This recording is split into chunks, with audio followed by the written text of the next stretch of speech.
மகிழ்மதியின் பேரரசர் பல்வாழ் தேவர் இப்பொழுது நடத்துவார். ஆகட்டும். இதை பற்றி நீ ஏதேனும் கூற விரும்புகிறாயா தேவசேனா? எந்த விசாரணையும் இல்லாமல் என் கைகளில் சங்கிலி பூட்டி விட்டீர்கள். நான் தான் குற்றவாளி என ஏற்கனவே முடிவெடுத்து விட்டீர்கள். இதென்ன நியாயம்? அது மகிழ்மதியின் விதிமுறை. உன்மேல் தவறில்லை என்று நிரூபிக்கும் வரை நீ குற்றவாளி. காட்டுமிராண்டி கூட்டம் கூட இப்படி ஒரு சட்டத்தை தீட்டாது. உங்கள் சாசனங்களை நெருப்பில் எரியுங்கள், உங்கள் சட்டங்களை கடலில் எரியுங்கள். மதிக்கெட்ட இந்த அரசுக்கு மகிழ்மதி என்ற பெயர் வேறு. தேவசேனா, மாபெரும் புகழ் பெற்ற இந்த சாம்ராஜ்யத்தை பற்றி இன்னொரு வார்த்தை தப்பாக பேசினால் வானை முட்டும் கோட்டைகளில் மலை என நிற்கும் சிற்பங்களில் அளப்பது புகழ் அல்ல, பறந்து விரிந்த மனங்களில் அளப்பதே புகழ். இங்கே அப்படி மனங்களும் இல்லை, புகழும் இல்லை. வெட்கம். கேட்டீர்களா மகாராஜா? உங்கள் முன்னாலேயே இப்படி பச்சையாக இழுத்து பேசுகிறார் என்றால் நீங்கள் இல்லாத போது எப்படியெல்லாம் பேசியிருப்பார் என்று யோசியுங்கள் மகாராஜா.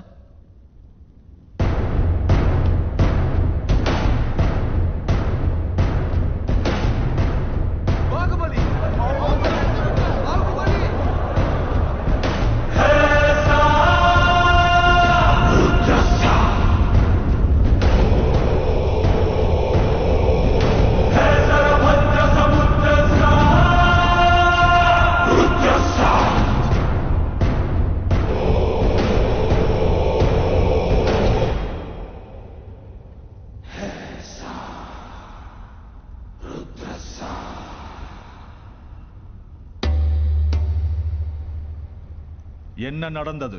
நீ சொல் சேதுபதி. கோவில் முழுவதும் பக்தர்கள் கூடியிருந்தனர். அப்போது தேவசேனை அவர்களும் நுழைய வந்தார். அது நீங்கள்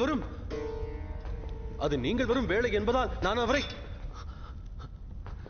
அவரை மேற்கு வாயில் வழியாக வர சொன்னேன். பாகோ, என்ன இது? பாதிக்கப்பட்டவனை ஏன் பயமுறுத்துகிறாய்? வஞ்சகனின் நெஞ்சில் இருக்கும் நஞ்சு கெஞ்சி கேட்டால் வராது அரசே. நீ எல்லை மீறுகிறாய் பாகுபலி. நிறைமாத கர்ப்பிணியின் கைகளில் விலங்கு பூட்டி விசாரணை நடத்தும் இந்த சபை எப்பொழுதோ எல்லை மீறிவிட்டதம்மா. நிறைமாத கர்ப்பிணியோ தள்ளாடும் கிழவியோ நீயோ நானோ விசாரிக்கும் விதிமுறை ஒன்றுதான். நடந்தது என்னென்று தெரியுமா உனக்கு? என்ன நடந்தது தேவசேனா? கோவிலில் பெண்களை ஒரு வரிசையில் வரச் சொன்னான். அப்போது அவர்களின் மேலே கைகளை வைத்து தடவினான். என் மீது கூட கை வைக்க பார்த்தான். விரல்களை வெட்டிவிட்டேன். நீ செய்தது தவறு. பெண்களின் மேல் கை வைத்தால் வெட்ட வேண்டியது விரல்களை அல்ல, தலையை.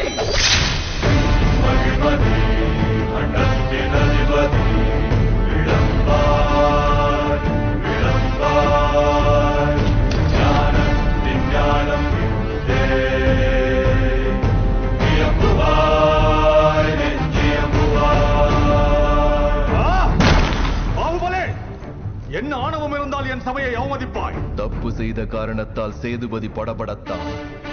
உண்மை பேசிய காரணத்தால் தேவசேனை அச்சமின்றி நின்றாள்.